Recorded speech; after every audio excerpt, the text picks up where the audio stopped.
You're listening to the Floyd Main Street Podcast. Hello, everybody. Hope you're doing well today. I'm your host, Lucas Graham, back for another edition of this week's Floyd Main Street Podcast. Joining me today is somebody that you have heard many times on here, as well as somebody new. So we'll start with the old news first and welcome in Mr. Eric Branscombe. How are you doing today, Eric? Hey, Lucas. How things going? Beautiful day today. It is, and it's hot. Summer has arrived. No surprise there. Very hot. Yep. These are the summer edition Floyd Main Street podcast where, just like in the winter, we're under a balmy 68 degrees in here. Today, we got a special guest with us. Chad Harris is not going to be with us today. He's out of town. And so joining us today is Mr. Eddy Worth. Eddy, how are you doing? I'm doing great. Good. For our listeners out here that don't know who Eddy Worth is, where he comes from, or what he does for a living, you want to give us a little breakdown real quick on those things? Sure, I'd be glad to. Moved up to Floyd about 20 years ago, out on Christiansburg Pike. Married to Teresa. She's a retired school teacher of 30 years. Got involved in Floyd 20-some years ago when I just found this little town like all the outsiders do and fell in love with it and moved up here. And I was able to move our business up here, which is a Safe Surfing Foundation, which we educate kids and parents for safety online. Good deal. Probably more so now, and it's an ever-growing need with today's youth and parents, too, of learning the amount of dangers that are out there, what kids can be exposed to without even knowing it, and parents having safe ways to navigate without making their kids feel like they're being watched. There's a fine balance there, I'm sure. There is, and most of the parents have some idea of how to monitor their kids, but so many children now are living with grandparents. And the grandparents, they don't necessarily know how to set up blocks or how to educate their children or grandchildren on how to properly surf the web, if you will. Right. We got started back in 1998 by Sheriff Mike Brown out of Bedford County, Virginia. And that's when home computers were just starting to get into the homes. And the parents, they started noticing that their kids were talking to folks they didn't know. And it was inappropriate conversations. And the parents going, we don't know what to do. That's when Sheriff Brown realized that he needed to start a foundation to help educate kids. And that's what we've been doing since 1998. It's good stuff. There's a lot of dangerous stuff out there, but you don't want to discourage children from accessing that because the World Wide Web is just a plethora of information. I mean, everything is at your footstep right there. They have access to it, but with the good comes the bad. You've got to encourage the kids and adults alike to use the web. The technology is growing so fast, and we're learning so many new things. We don't want the kids to be afraid of it, or the parents. Yeah. We want them to embrace it, but embrace it in a way that they'll be safe and they know who they're talking to. And if they think they're talking to a predator or their kid's talking to a predator, then they know what to do about it. Yeah. So that's what we're trying to educate the kids. It's a great thing. In that case, you missed it, ladies and gentlemen, is the Safe Surfing Foundation. I know they got a website, social media pages, too, that you can reach out to them. We do. SafeSurfing.org is our website. Okay. Our office is here in Floyd. It's a nationwide foundation. That's what I find incredible. Yeah. And it's centered here in Floyd. We're going worldwide now. That's right. Yeah, as a matter of fact, I just hired a vice president. He lives in Switzerland. So that's pretty cool. Well, it makes the meetings a little bit more enjoyable, and you'll have to decide where to go. It's like weighing between, do we have the office meeting in Floyd today, or do we have it in Switzerland? And usually we settle on Zoom. That's exactly what we do. The high peaks of the Swiss Alps meet the rounded mountains of the Blue Ridge. That's right. Well, Eddy, thanks for joining us today. And we're located right in Village Green, Suite 9, so stop by and see us anytime. Our office is from 10 to 4 every day. We've got all types of educational material there. Parents, especially if you're wanting to learn more, so that your kids can have a better online experience and you can have a better experience in guiding them and navigating those waters, definitely check out the Safe Surfing Foundation. If we would have an opportunity later, maybe we can really get in depth with what all we're doing, because that sounds we're great. grasping technology and the AI platform, getting it out to schools, getting laws passed across the country to put it in all the public schools. So that could be a whole nother show. Yeah, we'll look into that. And if you're listening, if that's something that you're interested in, if you have specific questions, send them to us. Post them in the comments. Let us know so that when we do that deep dive with Eddy, your questions are answered, that we can better inform you, our listeners. Sure. Let's hit on some headlines this week. I know there were some ones that have made some stir, some ripples in the local news. That's putting it nice and mildly.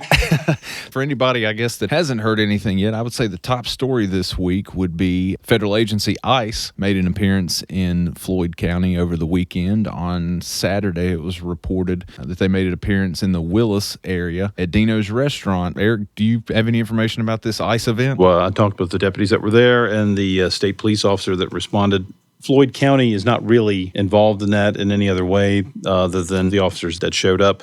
So essentially what this is, immigration control enforcement. They had a deportation warrant, and it's not unusual for when federal authorities have a warrant to serve in Floyd that they will call for local officers to assist basically in security of the site. They've done that before. We actually had one of the January 6th people in Floyd that was arrested. It was the same thing. The sheriff's office and state police basically showed up there. They didn't participate in the actual arrest in either of these occasions. They're just there on site to secure the area, as well as because they're more likely to know some of the people involved and to help out with things. People may know this took place at Dino's restaurant down in Willis, and the gentleman involved apparently had come over on what I understand was a tourist visa. So those are good for about 6 months. But he had overstayed that by over a year, like a year or a year and a half. I don't have the specifics, but that wasn't the issue. Apparently, in the time that he'd overstayed, he'd also put in an application to purchase a firearm, and some of the information that he gave on that was flagged by ATF, the Alcohol, Tobacco, and Firearms, by that federal authority. When you falsify or you provide allegedly false information on one of those documents, that opens it up for federal investigation. And so I don't know exactly what the metric was for deciding on how to go after him, but what happened was that federal authorities made a decision to issue a deportation warrant. You had an officer from ICE, apparently one officer from Customs. Basically, the immigration officer got backup where he could. There was one FBI representative, a field agent there, and one agent from Customs. And then they asked for the assistance from the state police and the sheriff's office. That's all that we really know because this is entirely a federal matter. It doesn't have anything to do with Floyd County and law enforcement here other than the fact that it happened here. There was no indication that there's anything more broadly going on. This was, there were no masks worn. I know that was one of the issues that people were concerned about, that this was some sort of mass raid. It was not. There was one deportation warrant. They came out, they served that, took the gentleman into custody, and then left. I think the season that we live in, just that acronym ICE, is a very polarizing term. And I think for a lot of people, when they see the word ICE, their mind automatically goes to a politically supercharged series of events. And it doesn't seem that this was in any way, shape, or form that. They had their warrant, they came, they got their person. And this was not just knocking on doors, knocking and talking, grabbing everybody they could type of deal. No, in fact, this was at a restaurant, and so there was efforts made to properly close down the restaurant so that it wasn't in danger of burning down, et cetera, or otherwise. But you're right. If you were watching on Facebook, people were up in arms about this and applying things that had been seen elsewhere to this situation, and that's wasn't the case. Now, there may be issues people have with the way it's being done and so forth, but really what happened in Floyd was we want to try to encourage people not to conflate these two things. While some of the officers apparently involved, federal officers, were plain clothes, they were displaying badges of authority. There weren't masks. They weren't hiding identities. There wasn't any indication that this was done one of the more controversial ways that we've seen on national news. When they hear ICE or when they hear certain things like that, that's what they automatically go to, is those news clips that they see. That's right. Naturally. I mean, you do. Absolutely. Eric, anything else going on here with the courts? I know we've been hitting on some court cases and stuff. While you have the floor, is there anything that you want to talk about in the court system going on? We had a fairly significant case just this past Tuesday. We had a child molester convicted. Child molesting cases are some of the most difficult cases that we do. And this was a case where a man, his name's Aaron McNeil. Mr. McNeil was charged back in 2020 with molesting his own 16-year-old daughter. She had reported it. It was a late reporting. It was one that took place a few years afterwards. In all of these cases, there are issues involved with the children and having the children testify because it's all family related, and families tend to polarize over these things. In the end, we worked with the witness as best we could with that. We ended up on that case putting Mr. McNeil on probation and noting that the evidence was sufficient to convict him, but he didn't actually get convicted of that. He was convicted of a misdemeanor, but the felony was left hanging over his head. And that was something we were able to rectify this past Tuesday, because apparently while he was residing in Pulaski County just about 2 years ago, he again was involved in the molestation of a 5-year-old daughter. And that was witnessed by 2 other children that were there at the same time. Again, all of his daughters. He had a number of children. And that was something the Pulaski County authorities investigated at the time, decided that they didn't want to proceed with that. And again, this is a situation when you're talking with young children. At the time, the children involved were approximately 5, 7, and 9 years old. This is a few years later, so they're older, better able to testify. And so what we did is we put on those children to testify what they saw, what happened to them, and what they saw that day. And Judge Fleener found that that was more than enough to violate Mr. McNeil in terms of his probation and found him guilty of the underlying felony, the aggravated sexual battery.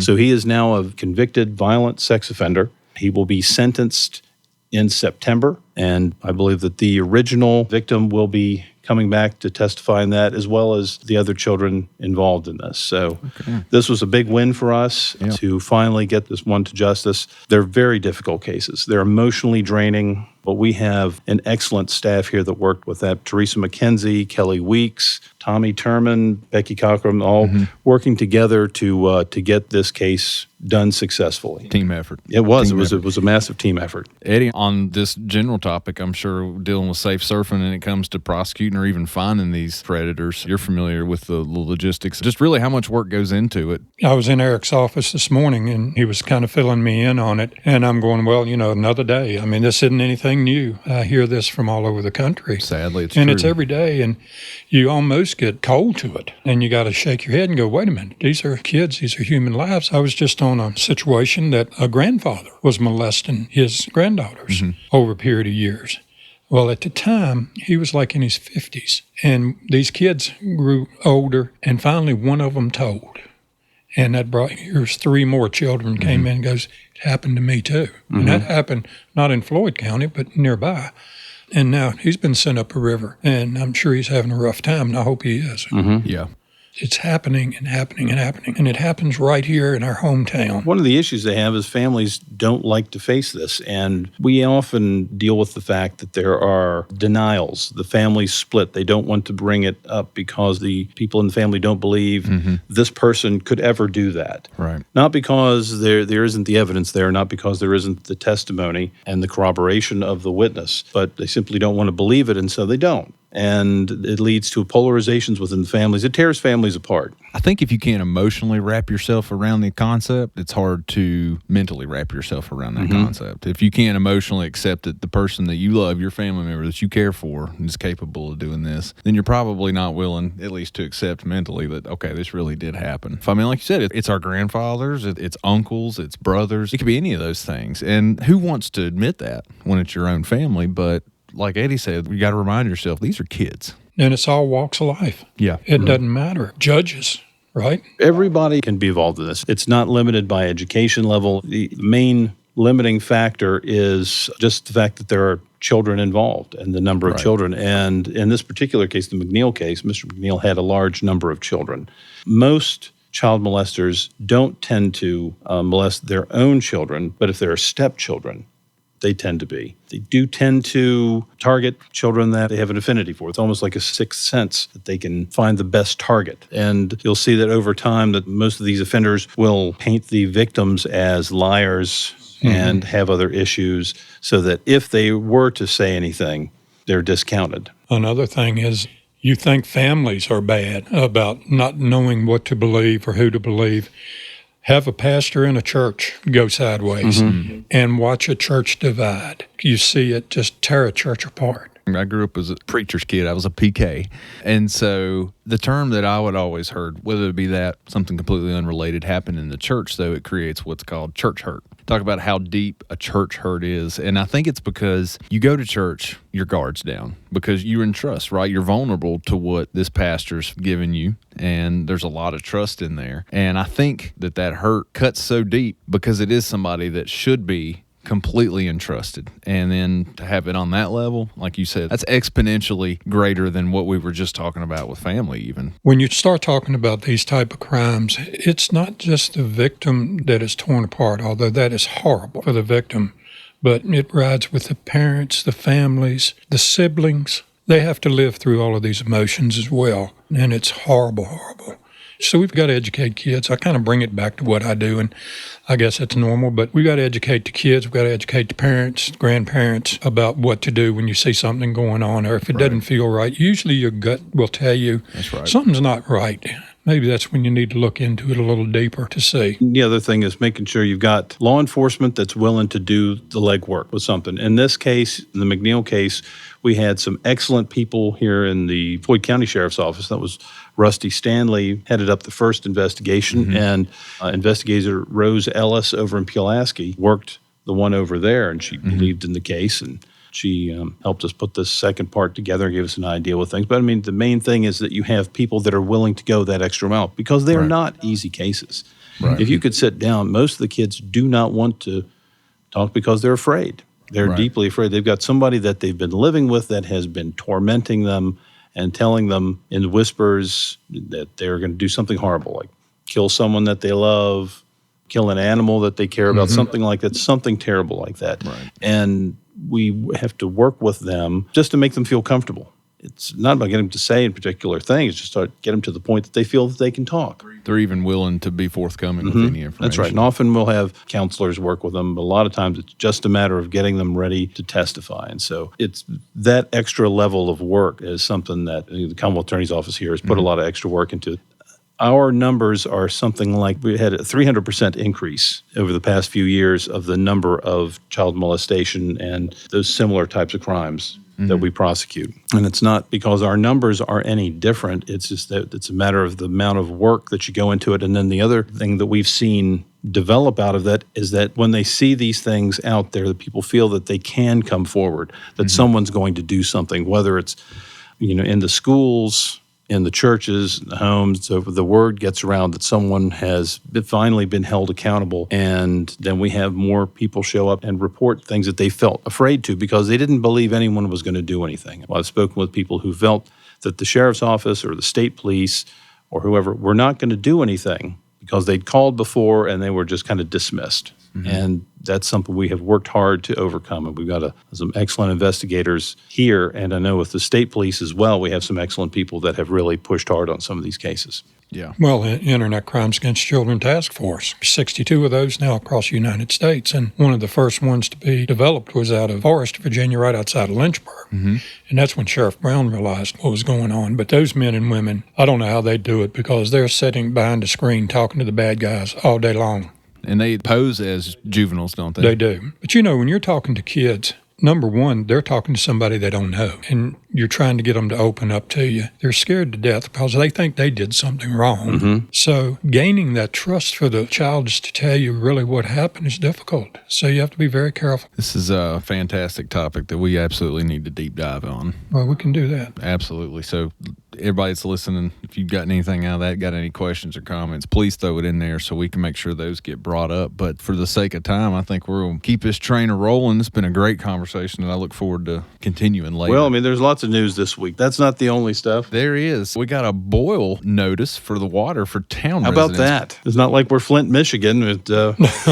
It definitely feels that way when you get that kind of notification. The county office gave out a notification. The boiled water notice is in effect due to a water main break and the potential of E. coli contamination. PSA has chlorinated the water tanks and is flushing the system, collecting samples. It says if you cannot boil your tap water, and the alternative method for doing that for purification, and it gives you the steps, and portable water is made available at the Floyd County EMS station located at 452 Floyd Highway South. So if you live in town and you are under that boil notice and you need water, go to the EMS station, which is located 452 Floyd Highway South. That is just outside of town, like if you're headed towards Roanoke County. Let me ask you, that says just for the town, but couldn't there be some county residents affected by this that live just right outside town? If you're getting town water, it has to be with town water because That would be the better way to say it. for people sure. that have well water, there shouldn't be a problem. All the issues you had with well water, you still have, but it also means all the advantages you have with well water. And don't forget about ice. The other kind of ice. the kind of ice that you put in your Coke, right? Yeah, that one. Also, for anybody over the last couple of weeks that's drove through town, you have very quickly found that our road's been stripped in town, but the new pavement isn't down, the asphalt. So I don't know. I don't really know what's going on with that. It looked like it was supposed to go from, the 12th to the 20th. Yep, and I reached out. So VDOT subcontracted this job out to Boxley. They're out of Roanoke, and they've got a shop in Richmond. So the foreman for the Roanoke division, I reached out to him just before I recorded this podcast and wanted an update on it. And he said, yes, we started the paving last night. We will be there through the end of this week and should wrap it up on Thursday night, depending on how things go. So that will be Thursday the 26th. The 26th is the plan for that to be finished if all goes well. I think anybody that travels town at least semi-regularly will be happy to see. But Well, they shouldn't have any problem with the asphalt drying. Yeah. Not with this heat. no, it should go down quick. But, them boys that are out there working they're probably glad they're working at night Oh, for because sure. the heat that stuff emits at Oh, the yeah. surface level during the middle of the day, I can't imagine how awful that It's would be. unbearable. Been there, done that. Yeah. Don't want to do it again. But thank you to all the guys that do it, Yeah, for sure. Yeah, absolutely. Stay hydrated. We got some stuff to talk about, too. Floyd's Center of the Arts. Oh, yes, and we're starting the GiveLocal program. That was actually on something that I saw that I believe you brought up, but it was on some of our text messaging back and forth. So the Floyd Center for the Arts was saying that there was 2 days left. Kicks off Wednesday at noon. They're trying to reach a goal of $45,000. And they're proud to be part of this incredible regional effort that uplifts nonprofits across the New River Valley, and they are in it to win the big bucks. Well, I think I just noted from that same flyer that they put out, and it looks like it was put out on Facebook, that they have so far raised about over $30,000 from 34 donors. And that was a goal that they managed to make, and they were trying to increase that to $45,000 since they have a few days left. So that's one of the local charities that you can give to. That's all part of the GiveLocal in the New River Valley, and they're right here in Floyd. I think that'll take care of the headlines in the week for the big town of Floyd and the county. Normally, we would transition to sports right now, but That's all done for the summer, at least. I mean, there's summer leagues going on, but, it's hard to follow those. no sports covered that. Plenty of teams that either made state championship or made it to the state title game. That's beating a dead horse, but I'm going to say it one more time. Congratulations to all our Buffaloes and Lady Buffaloes. We're super proud of you. And we're hoping to get some of the coaches on here. Yes. So I'm in the process of trying to get some of them in here to talk to, particularly like girls softball team. I'd Yeah. like to get some folks from the baseball team as well. Yeah. Tell us about all of that. Yeah, be fantastic. But in the meantime, music is more your forte. Music is happening in Floyd right now, especially during the summer months. So I thought in lieu of talking about sports, let's just talk about all the live music going on this week in downtown. And so maybe you can find something that you want to listen to because there's several different genres and all kinds of different styles here. We're going to kick it off Thursday the 26th. The Floyd Country Store has Honky Tonk Thursdays, and this Thursday they will be featuring Red Volkert and band. Red Volkert has a pretty strong following. He has got an absolutely fantastic resume. He was a member of the Strangers for any Merle Haggard fans. He's played on stage in 4 backing bands for George Jones, Dolly Parton, Brad Paisley, and honestly, that's just touching the surface of what that man's done. It is a free show. They've suggested $10 donation at the door, but that is Thursday at the Country Store from 7 until 9 p.m. Also on Thursday at Buffalo Mountain Brewery, if that's more your style, they will be featuring the Henry Hart's Mudcats, and they will be playing from 6 to 8 p.m., and those cats do old-time street blues, which is a fantastic subgenre of blues anyway, if you're into it would be very similar to what you see at the Jamboree Streets on Friday night, where it's just a collective jam of musicians, but a little more geared in the blues area. That kind of made me think of New Orleans. Yeah. It would definitely have some New Orleans vibes. My brother for sure. is a big blues fan. He loves it. I'll have to tell him about My that. wife is too, yeah. Friday, Dogtown is featuring the Hazy Mill Band with Amber Collier at 8 p.m., and they are self-described as a blues and bluegrass fusion band, which sounded very interesting to me. It appeared to be a 4-piece band.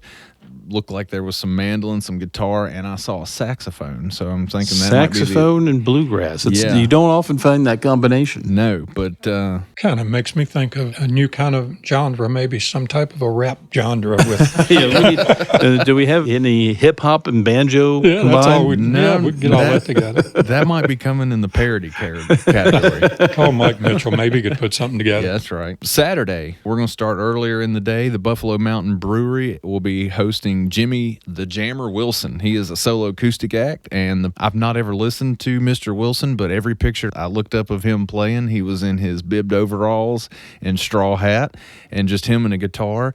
And with no other context, I want to listen to him because that just sounds pretty cool. I don't know what kind of music he brings, but it definitely looks like that'd be a good show. That'd be a good look for you, too. In a few years. I got to grow a beard first. After he gets off the stage at 4, the Forever Now band will be picking up at 5 o'clock. They do all original songs that range from reggae to rock. So it should be a good cover band covering a little bit of everything there. Dogtown, the big show of their weekend, is hosting the Kendall Street Company. They are an eclectic rock band covering everything from John Prine to Pink Floyd. Tickets are $12 in advance. This band has a pretty big following, so they're going to do a ticketed show. It's $15 the day of. John Prine to Pink Floyd is quite a range. It is. So I'm assuming that they play a little bit of everything. But check that out at Dogtown. And the Country Store is doing Americana Afternoons on Saturday. This Saturday is featuring Riley and the Rutabagas, along with Stella Trudel. And that is from 12 to 3 p.m. with a $10 suggested donation at the Floyd Country Store. And on Sunday, if you want to get involved, the Country Store has Sunday music jams from 1:30 until 4:30 on Sunday afternoons. Mm-hmm. So all you need is yourself, preferably an instrument if you want to be involved, and come hang out. It's just one big jam session, which is pretty cool. I think they even, before 1:30 at about 12 o'clock, they open it to a beginner's jam session. So if you don't feel confident in your skills and you want to go hang around a bunch of other people that are just learning, you can get in there and all sound like a broken record together. That takes care of the music, I think, for town this week. A lot of good stuff from bluegrass to blues to reggae and rock. We've got it all covered in Floyd this week. We do. I mean, of course, you've got the Friday nights just out on the streets. That's a fantastic tradition, and everybody can get out there for that. This is the peak time, particularly in the warm summer months. As soon as the sun goes down, it gets cooling off. It's a good time to be out there. You've got the ice cream shop there. You can stand around and listen to the music. And then on Saturdays, you've got the Wildwood. If you go a little bit south of town, they've got their music going, and that's every Saturday from 5 to 7, I believe. Okay. Yeah, usually they'll have a little car show thrown in there as well. They do every other Sunday. Oh. Then when they have their cruise-ins on their every other Sunday, they also have music jams. So you get music jam there, music jam up at the Country Store. I mean, you definitely get your music fix in Floyd. Yes. And then, of course, not too long before we'll have to be bracing ourselves for Floyd Fest. And that will be here before you know it. Absolutely. That takes care of the music, though. Events, we've brought it up last week. I want to take time to really hit on this because we want to have as good of a showing for Miss Fox as we can. We talked about it last week. Kim Fox is a local resident here in Floyd. There's some benefits that are coming up for her. I know that the medical expense, what she needs done, is a ton of money. Not any kind of amount of money that one person could just come up with. I don't know the number on it offhand, but there are 2 benefits this weekend. And they are on 2 different times, 2 different days. So if you want to support her both times, that would be fantastic. But this fundraiser is to raise money for her to pay for this procedure. It's quite literally life or death that she needs this procedure to survive. And this is the way that she's going to be able to afford to do it. This will be Friday, June 27th from 5 p.m. to 8 p.m. at Beaver Creek Church of the Brethren. They're located at 409 Ridgeview Road. That's off Route 8. Headed towards Christiansburg. But from 5 to 8, Beaver Creek Church will be doing a spaghetti dinner. You have live music by Paul Robertson and his gospel band, AFJM. They'll be playing live music for everybody. Come get a spaghetti plate, hang out, take it to go. All those proceeds, though, go to Kim and her medical expenses. The very next day, on Saturday. Well, now, I understand that Miss Fox is a moose. She is. I don't know if you knew that Eddie, among his many hats, is a moose hat. Okay. Eddie, I'll let you take over the Moose Lodge benefit then, because that covers Friday night.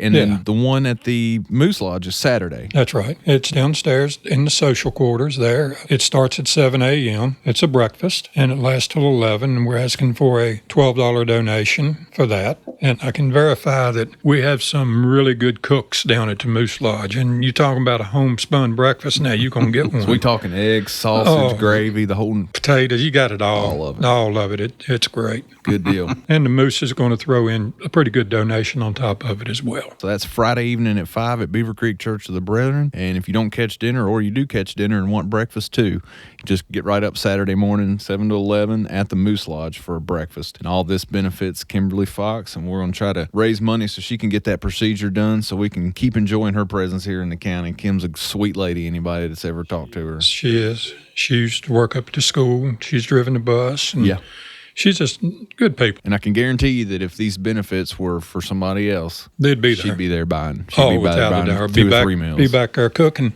Yeah, or she helping would. out. She would. Yeah. She might be anyway. I don't, it's the kind of woman she is. I mean, she's a fine lady. And just to add to that a little bit, if you want to do takeout, we can do takeout down to Moose Lodge as well. So if you just want to run in, grab a dish, and take it out, hey, we can do that. So you got your spaghetti dinner on Friday at Beaver Creek on Ridgeview, and or you can have breakfast the next morning at the Moose Lodge. That's right. And I'm going to mention this too, because this got sent to us on one of our social media platforms.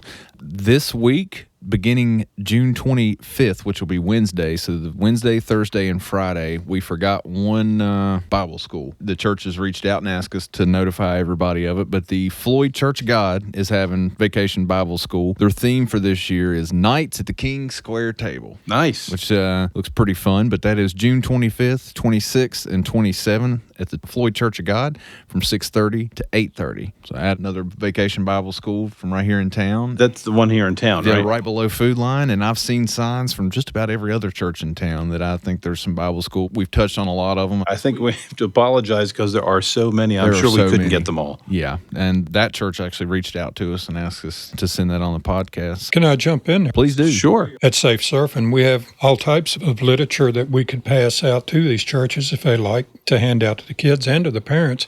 And we've got a limited amount of swag, if you will, wristbands, stress balls, coloring books. The coloring books are educational that we'd be glad to pass out. Okay.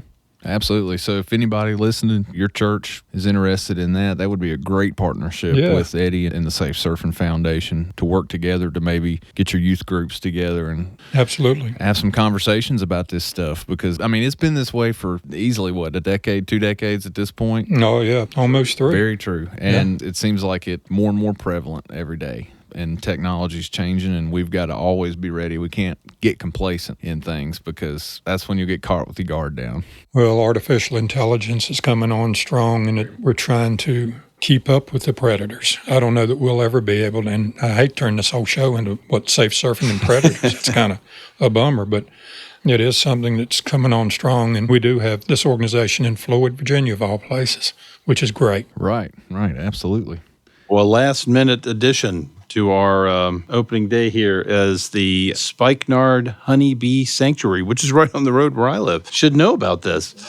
And they have basically an open house day at the farm. So you can go in and see the bee barn. What's interesting about Spikenard is they are internationally known. It was just a couple of years ago. They had an intern from Australia. Really? Yeah. They are at the forefront of bee technology. Wow. So that's pretty cool. When is this? I'd kind of like to go to that. This Friday at 11 a.m., just go down Canada School Road and get to the point where you end the hard top. And it's right at that point you got a road to the left and the right. And to the right is Hideaway, and it's a dirt road. You go on that for a while, and there it is. It's off on the left. You're just right there at Spikenard Bee Farm. I've heard there's a lot of buzz about it. Oh, man. You didn't go there. We needed a drum roll. We just lost 10 viewers on that. All right. Well, bad jokes aside, we appreciate all of our listeners. We really do. We'll be replacing Lucas, after this episode. Well, I guess that's not a great segue to thank our production team, because I'm going to be jobless, apparently. We thank our production team, Mr. John Velitis and Big Country Cochran, for all they do to help us out here. And Eddie, thanks for joining us today and Glad to be here. being a guest host, talking about what you do. And I think it's opened the door for a lot more conversation in the future. Sure, I'd be glad to come back anytime Chad takes another vacation.